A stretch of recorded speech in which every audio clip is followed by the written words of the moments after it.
चला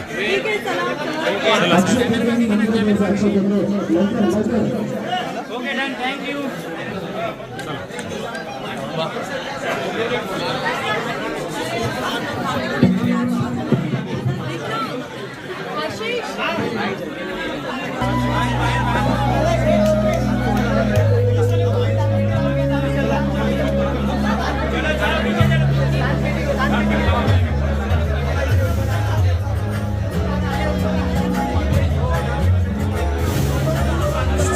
काय की या मंदिराबद्दल मी पूर्वीपासून मला माहिती होती, परंतु इथे यायची इच्छा होती आणि आज शक्तिपीठ आणि इथे येऊन दर्शन घेतलं.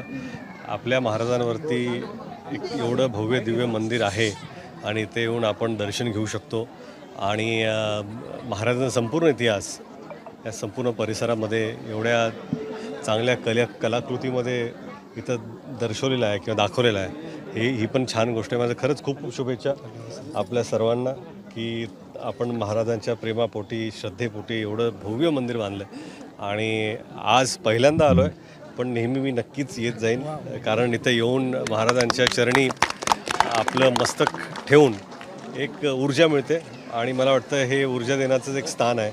शक्तिपीठ म्हणजे शक्ती आपल्याला प्राप्त होते इथे येऊन, ते स्थान आहे म्हणून इथून छान वाटलं. नाही मला ते विषय माहिती नाही आहेत, म्हणजे एकदम मी ते वाक्य ऐकले नाहीत, पण मला वाटतं की कुणीही महाराजांविषयी अपशब्द वापरले किंवा मला माहिती नाही, सर्वप्रथम मला माहिती नाही आहे, पण तुम्ही जर असं म्हणत असाल की जर महाराजांविषयी असे अपशब्द कोणी वापरते तर कधीच खपवून घेतले जाणार नाही.